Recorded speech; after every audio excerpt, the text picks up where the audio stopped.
أشهد أن لا إله إلا الله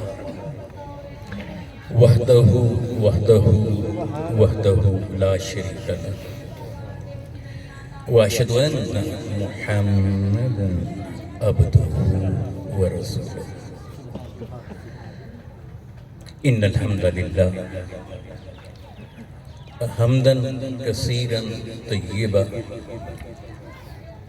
نحمده ونصلي ونسلم على رسوله النبي الأمين الحنين المكين الرؤوف الرحيم أما بعد فأعوذ بالله السميع العليم من الشيطان اللعين الرجيم بسم الله الرحمن الرحيم ربي اشرح لي صدري ويسر لي أمري واحلل عقدة من لساني يفقهوا قولي إن الله وملائكته يصلون على النبي يا أيها الذين آمنوا صلوا عليه وسلموا تسليما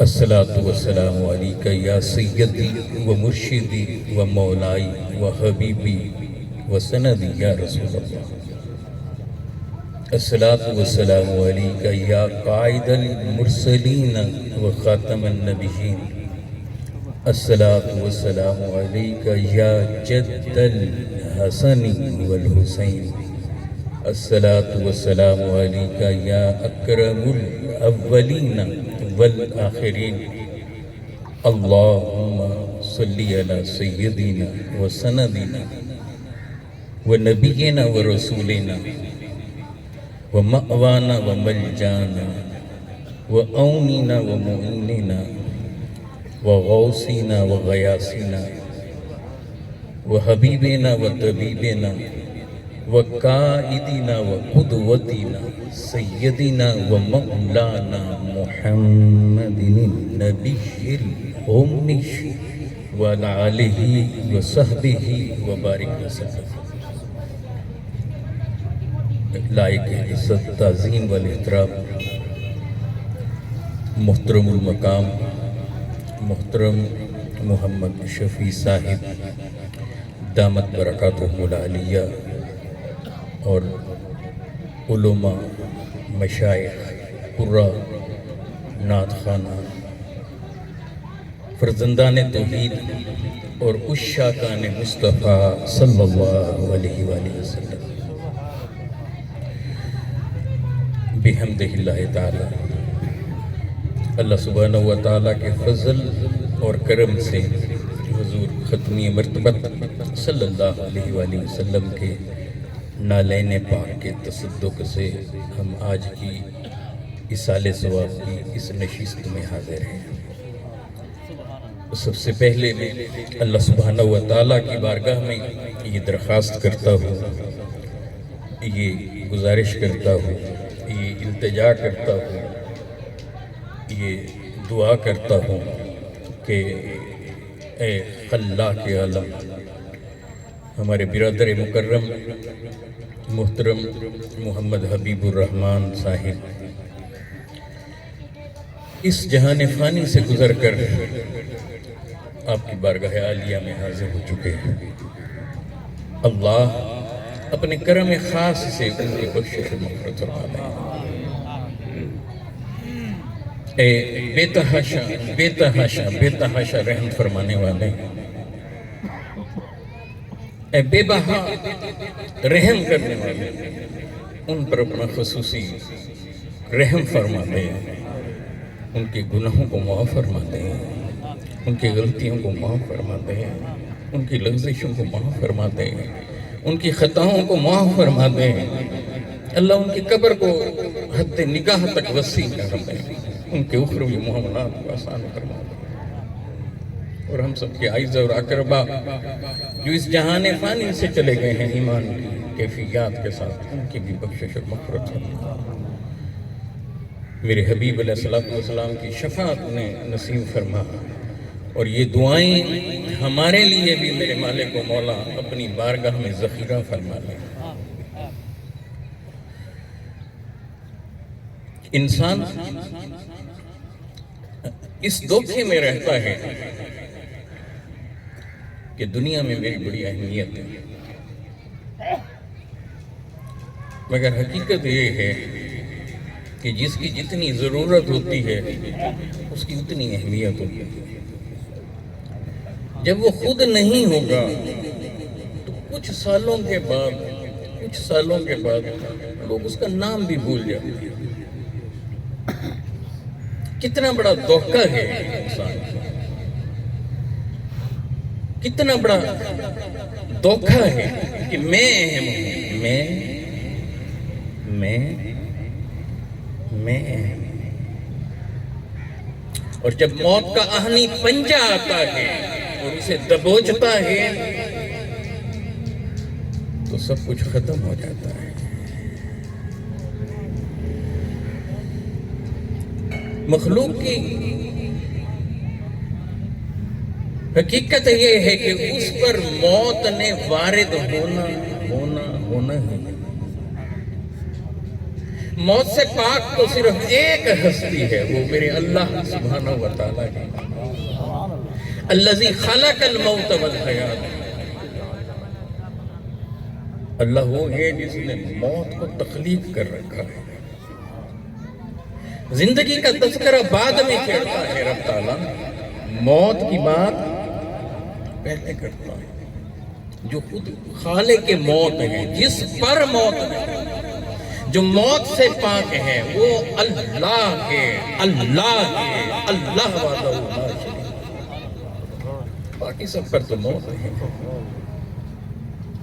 کل نفس ذائقۃ الموت، ہر نفس نے موت کا ذائقہ چکھنا ہے۔ اب اس نقطے کو سمجھ لیں، موت کی حقیقت کی ایک جھلک آج یہاں سے لے کر اٹھیں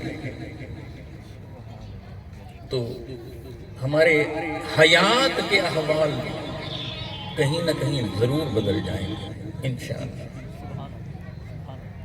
فرمایا کل نفس ذائقۃ الموت، ہر جاندار نے، ہر ذی نفس نے موت کا ذائقہ چکھنا ہے۔ اب موت کی حقیقت یہ ہے کہ کلیتاً انسان نے ختم نہیں ہونا، انسان نے کلیتاً فنا نہیں ہونا۔ اگر موت کے بعد سب کچھ ختم ہے، آگے کچھ بھی نہیں ہے، تو پھر تو یورپ والوں کا تصور ٹھیک ہے، ایٹ ڈرنک اینڈ بی میری، کھاؤ پیو اور موج مستی کرو۔ جب ہم نے مر جانا ہے، مر کر مٹی میں مل جانا ہے، آگے کچھ بھی نہیں ہے، تو پھر وہ سب کچھ اسی دنیا کو سمجھتے ہیں۔ سو وہ کہتے ہیں کہ اس دنیا میں عیش کر لیں، اس دنیا میں عشرت کر لیں، اس دنیا میں جو کچھ بھی ہے اسے مٹھی میں سمیٹ لیں، یہ بھی مجھے مل جائے، یہ بھی مجھے مل جائے، اس سے بھی میں لطف اندوز ہو لوں، اس سے بھی میں لطف اندوز ہو لوں، اپنی لائف کو چل کر لوں، زندگی کا مزہ لے لوں، لمحے لمحے سے مزے کو کشید کر لوں، اس لیے کہ اس کا تصور یہ ہے کہ مرنے کے بعد آگے کچھ نہیں ہے۔ مگر حقیقت تو بالکل اس کے برعکس ہے، حقیقت تو بالکل اس کے الٹ ہے، اور وہ کیا ہے کہ یہ دنیا دارالامتحان ہے، یہ دنیا دارالامتحان ہے، آگے چل کر ہم نے حساب کتاب دینا ہے۔ اس دنیا میں رہتے ہوئے اپنے اعمال کا حساب اور کتاب دینا ہے، ہماری اکاؤنٹیبلٹی ہونی ہے، ہمارا وہاں محاسبہ ہونا ہے۔ تو جسے یہ خبر ہے وہ اس حقیقت سے بھی آشنا ہے کہ موت اسے ختم کرنے نہیں آتی۔ اگر موت ختم کرنے آتی ہوتی انسان کو تو پھر یوں کہا جاتا کل نفس موت، ہر جاندار پر موت ہے۔ لیکن اللہ سبحانہ وتعالیٰ تو یہ نہیں فرما رہے، میرے اللہ تو یہ فرما رہے ہیں کل نفس ذائقۃ الموت، ذائقۃ الموت، ذائقۃ الموت، ذائقۃ الموت، ہر جاندار نے موت کا ذائقہ چکھنا، ذائقہ چکھنا ہے، ذائقہ چکھنا۔ اب ذائقے کی حقیقت کیا ہے؟ ذائقے کی حقیقت یہ ہے کہ یہ آتا ہے اور آ کر چلا جاتا ہے۔ سبحان اللہ، یہ ذائقے کی حقیقت ہے۔ آپ سیب کھائیں، کچھ دیر کے لیے اس کا ذائقہ زبان پر رہے گا، پھر وہ آپ چائے پئیں، کافی پئیں تو کچھ وقت کے لیے، تھوڑی دیر کے لیے اس کا ذائقہ زبان پر رہے گا، پھر وہ ذائقہ جاتا رہے گا۔ تو ذائقے کی حقیقت صرف اتنی ہے کہ وہ آتا ہے اور آ کر چلا جاتا ہے۔ آپ جہاں تشریف فرمائیں وہاں تشریف رکھیں، یکسوئی سے آج کے اس پیغام کو سماعت کریں، انہیں اپنے لوح ذہن میں بٹھائیں، وہاں سے دل پر سرکائیں، دل پر اسے بادل بنائیں، بارش کی مانند روحوں پر سرکائیں اور ایسی بارش کریں اس پیغام کی اپنے من پر، عشق الہ کی بارش، عشق مصطفیٰ صلی اللہ علیہ وسلم کی بارش، عشق اہل بیت اطہار کی بارش، کہ یوں ہمارے روحوں میں یہ بات اترے کہ ہماری زندگیاں بدل جائیں اور ہم ایسے بن جائیں جیسے مولا دیکھنا چاہتا ہے، جیسے اس کا محبوب دیکھنا چاہتا ہے۔ نعرہ تکبیر، نعرہ رسالت، نعرہ خلافت، نعرہ حیدری۔ تو موت کی حقیقت یہ ہے کہ مخلوق پر اس نے آنا ہے، مگر آ کر اس نے ٹکنا نہیں ہے، آ کر اس نے جمنا نہیں ہے، آ کر اس نے ٹھہرنا نہیں ہے، آ کر اس نے رہنا نہیں ہے بندے پر، بس اس نے آنا ہے اور چلے جانا ہے۔ کیسے؟ جیسے ذائقہ ہوتا ہے، جیسے ذائقہ ہوتا ہے۔ اور ذائقے کی حقیقت یہ ہے کہ تھوڑی سی دیر کے لیے رہتا ہے اور پھر چلا جاتا ہے۔ تو اب نقطہ جو یہاں سمجھانا چاہتا ہوں، اللہ سبحانہ وتعالیٰ یہ نہیں فرما رہے کہ ہر ذی روح پر موت ہے، فرمایا نہیں، ہر ذی روح نے موت کے ذائقے کو چکھنا ہے۔ تو بس صرف فرق صرف یہ ہے کہ اس میں چھپا ایک راز یہ ہے کہ جب موت کے ذائقے کو ہم نے چکھنا ہے تو ذائقہ کبھی کڑوا ہوتا ہے، کبھی میٹھا ہوتا ہے۔ ذائقہ کبھی کڑوا بھی ہوتا ہے، کبھی میٹھا بھی ہوتا ہے۔ ذائقہ کبھی زہریلا ہوتا ہے، کبھی رسیلا ہوتا ہے۔ بس بندہ مومن اور بندہ کافر میں فرق یہ ہے کہ جب کافر اور مشرک پر موت بپا ہوتی ہے تو اس کا ذائقہ زہریلا ہوتا ہے، اور بندہ مومن پر جب موت بپا ہوتی ہے تو اس کا ذائقہ رسیلا ہوتا ہے، میٹھا ہوتا ہے، کیونکہ بندہ مومن کو پتا ہے کہ یہ موت کا دروازہ ہے، ابھی اس سے گزر کر میں آگے برزخ میں اتروں گا، سامنے چہرہ والضحیٰ ہوگا، اس موت سے گزر کر میں نے دیدار مصطفیٰ کرنا ہے۔ ارے جس چیز سے دیدار مصطفیٰ مل رہا ہو، ارے وہ کڑوا کیسے ہو سکتا ہے؟ وہ ذائقہ تو میٹھا، وہ ذائقہ تو میٹھا ہوتا ہے۔ اور جو کفر کی دلدل سے نکل کر آ رہا ہو، جو شرک کی دلدل سے نکل کر آ رہا ہو، وہ بندہ، وہ جو بتوں کو پوچھ کر آ رہا ہو، وہ جو قبروں پر سجدے کر کر آ رہا ہو، وہ جو حرام کام کر آ رہا ہو، وہ جو سود کھا کر آ رہا ہو، وہ جو جھوٹ بول کر آ رہا ہو، وہ جو غیبت کر کر آ رہا ہو، وہ جو چغلی کر کر آ رہا ہو، وہ جو اپنے بھائیوں کو لڑا کر آ رہا ہو، جو ایک دوسرے کے ساتھ تعلق کو منقطع کر کر آ رہا ہو، ارے وہ جو کفر و شرک کی وادی میں ہو یا گناہ کبیرہ کی دلدل میں ہو، جو شرابوں کے نشے میں ہو، جب وہ اس عالم میں مولا کے پاس جائے گا تو اس موت کا ذائقہ میٹھا کیسے ہو سکتا؟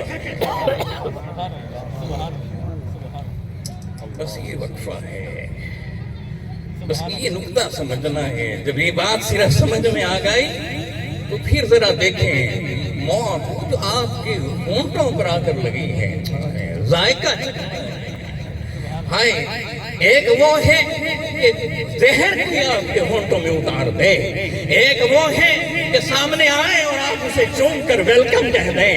ارے وہ چیز جس نے دیدار مصطفیٰ عطا کرنا ہے اسے تو انسان چوم کر کہتا ہے آنا پھر میرے محبوب کا مکھڑا دکھا صلی اللہ علیہ وسلم۔ تو ایمان کی کیفیات اپنے دل کے اندر اتارے اتارے اتارے چلے جائیں تو پھر دیکھیں معاملہ کیا ہے۔ آئیے اس کے ایک پہلو کو میں آپ سے شیئر کروں تربیتی نقطہ نظر سے۔ صدقے کی بڑی اہمیت ہے، مگر ایک چیز ایسی بھی ہے جسے صدقے سے بھی آگے رسول اللہ نے بیان کیا ہے۔ وہ کیا ہے؟ وہ ادب ہے، اولاد کو ادب سکھانا، اسے صدقے سے بھی آگے بیان کیا گیا۔ سنن ابن ماجہ دیگر کتب میں سید عالم صلی اللہ علیہ وآلہ وسلم نے فرمایا کہ جب والد اپنی اولاد کو ادب سکھاتا ہے، ادب کا کرینہ عطا کرتا ہے، فرمایا سا بھر صدقہ کرنے سے بہتر ہے۔ تو بتائیں صدقہ کہاں ہے؟ اور اب یہ کیا ہے؟ یہ اخلاق سنوارے، انسان کے اخلاق کو سنوارا جا رہا ہے۔ ایک بات اور اسے ذہن نشین رکھیں، سید عالم صلی اللہ علیہ وآلہ وسلم فرماتے ہیں، آقا علیہ السلام سے سوال ہوا کہ یا رسول اللہ نیکی کیا ہے اور برائی کیا ہے؟ نیکی کیا ہے اور گناہ کیا ہے؟ تو میرے حبیب علیہ السلام فرماتے ہیں کہ نیکی وہ حسن اخلاق ہے۔ البر حسن الخلق، نیکی حسن اخلاق ہے۔ ارے آپ فرض ادا کر لیں، نمازوں کو ادا رکھیں، یہ تو مولا کی بارگاہ میں حاضری کا ذریعہ ہے۔ ادھر ادھر کی حاضریاں دیتے ہیں تو یہ سجدہ ہے بندہ مومن کو کہ مخلوق کی بارگاہ میں تو حاضریاں دیتا رہے مگر خالق کی بارگاہ میں حاضری نہ دے۔ اور مسلم معاشرہ ہو، مسلمانوں کا معاشرہ ہو، اس میں یہ بات اس کی حقیقت سمجھانا پڑ جائے کہ نماز کی اہمیت کیا ہے، سجدے کی اہمیت کیا ہے۔ ارے بندہ مومن ہو اور اسے سجدے میں لذت نہ آئے، بندہ مومن ہو اور وہ بارگاہ خدا میں نہ آئے، بندہ مومن ہو اس کی جبین مصلے سے ناآشنا ہو، یہ ہو گیا۔ اس کا مطلب تو یہ ہوا کہ ہمارا ایمان کمزور ہے۔ اگر ہم کھینچ کر مصلے پر نہیں آتے، اگر ہم خدا کی بارگاہ میں سر پر سجود نہیں ہو رہے، اگر راتوں کو پچھلے پہر اٹھ کر مولا کو منا نہیں رہے، اگر جبینیں ہماری سجدوں کی لذتوں سے آشنا نہیں اور آنکھیں بہتی نہیں، آنسو نکلتے نہیں، تو ہمارا تو ایمان ابھی کمزور ہے۔ مگر ایک بات اس سے ہی آ گئی کہ ایک پہلو کے خدا کی بارگاہ میں یہ بندہ حاضر رہے، اللہ سبحانہ و تعالیٰ کی بارگاہ میں حاضر رہے، اور دوسرا رزق حلال حلال حلال حلال حلال حرام کے قریب نہ جائے۔ تو اب اگر وہ زیادہ وقت نہیں دے سکتا، نمازیں زیادہ نہیں پڑھ سکتا، فرض کے بعد نمازیں زیادہ نہیں پڑھ سکتا، فرض روزوں کے بعد وہ زیادہ روزے نہیں رکھ سکتا، پیسہ نہیں ہے، عمرے اور حج پر نہیں جا سکتا، تو اللہ کے حبیب علیہ الصلوۃ والسلام فرما رہے ہیں کہ حسن اخلاق بھی تو نیکی ہے نا۔ کسی سے مسکرا کر بات کر لینا، کسی کو اچھے سے مل لینا، دلوں کو جوڑتے رہنا، لوگوں کا خیال کرتے رہنا، لوگوں کی خدمت میں لگے رہنا، کسی کو دے نہیں سکتے، کسی کو مال نہیں دے سکتے، مال سے مدد نہیں کر سکتے، اچھا مشورہ ہی دے دیتے ہیں۔ آپ کو مال و زر کی کمی ہے نا، لیکن اچھی بات تو کر سکتے ہو، ارے چہرے پہ آئے غصے کو تو اتار سکتے ہو، ارے تیور چڑھے ہو ماتھے پر اسے تو سنبھال سکتے ہو، تیور ہٹا کر بات تو کر سکتے ہو۔ تصور دیکھیں، اور فرمایا کہ گناہ یہ ہے کہ جو تیرے سینے میں کھٹکے، نیکی یہ کہ حسن اخلاق کرے، اور گناہ یہ کہ جو تیرے دل میں کھٹکے، تیرے سینے میں کھٹکے۔ آپ کوئی سٹیپ لینا چاہیں تو پھر ذرا اللہ سبحانہ و تعالیٰ اور اس کے محبوب مصطفیٰ علیہ السلام کی طرف تک لیا کرو۔ گنبد خضرا پر نگاہ جانی چاہیے، یا رسول اللہ یہ سٹیپ لینے لگا ہوں، یہ کام کرنے لگا ہوں، کروں یا نہ کروں؟ اگر اجازت مل جائے تو وہ سٹیپ لے لیں، کام کر دیں، اگر اجازت نہ ملے تو اسے چھوڑ دیں، اسے چھوڑ دیں۔ اور پھر ایک مقام ایسا بھی آ جاتا ہے کہ زیادہ وہ بات نہیں کر سکتا، اسے پوچھ نہیں سکتا، تو فرمایا گناہ وہ ہے جو اس کے دل میں کھٹکے۔ اور اس سے بھی آگے سید عالم صلی اللہ علیہ وسلم نے ایک عجیب تر بات فرمائی ہے، فرمایا گناہ وہ بھی ہے کہ جسے تو کرے تو تجھے یہ ڈر لگا رہے کہ لوگ کیا کہیں گے۔ سبحان اللہ، سبحان اللہ۔ وہ بھی گناہ ہے۔ ڈرنا ہے تو پھر کس سے ڈرو؟ اللہ سبحانہ و تعالیٰ سے ڈرو۔ اس لیے جتنا زور تربیت پر دیا گیا ہے، جتنی بنیادی چیز وہاں سمجھائی گئی ہے، اس سے بڑھ کر کوئی اور چیز نہیں ہے۔ اگر ہم چاہتے ہیں کہ ہماری آنے والی نسلیں سنوریں تو ان کے اخلاق کو بہتر کریں، اخلاق کو بہتر کریں۔ اگر ہم نے اخلاق بہتر نہ کیے، ان کی تربیت نہ کی تو کچھ نہیں۔ ایک بزرگ گزرے، مبارک ان کا نام تھا، وہ ایک امیر کبیر شخص کے باغ میں کام کرتے تھے۔ اس کا باس آ گیا، مالک آ گیا، اس نے کہا کہ مجھے انار کا جوس پلائیں، تو وہ جوس اس کے لیے بنا کر لائے۔ بڑا کڑوا تھا، بڑا کھٹا تھا۔ اس نے کہا یہ آپ نے کیا کہ مجھے کھٹا جوس پلا دیا؟ تو اس نے کہا کہ بات یہ ہے کہ مجھے معلوم نہیں ہے کہ کون سے انار میٹھے ہیں، کون سے انار کھٹے ہیں۔ کہا اتنے سالوں سے میرے باغ میں کام کر رہے ہو؟ کہا کہ پر مجھے اجازت تو نہ تھی، چاہے انار نیچے گرے ہوئے ہوں، چاہے انار درختوں پر لگے ہوئے ہوں، مجھے اجازت تو نہ تھی کہ وہ میں کھا سکوں، میں ان کا مالک تھوڑی تھا، مالک تو آپ ہیں، آپ نے تو مجھے اجازت نہیں دی تھی۔ اس کے باس پر، اس کے مالک پر، اس کے دل پر جا کر وہ بات لگی۔ اس نے کہا کہ اتنے سالوں تک تم نے ہماری خدمت کی ہے، اب ہم تمہاری خدمت کرتے ہیں، آ جاؤ اپنے محل کے ساتھ۔ اسے گھر دیا، کہا یہاں رہو۔ اب جب بھی اسے کوئی ٹینشن ہوتی وہ اس کو ملنے چلا جاتا۔ ایک دن اسے وہ ملنے گیا تو مبارک اسے پوچھتے ہیں کیا بات ہے، آج آپ کے چہرے پر پریشانی ہی جھلک رہی ہے۔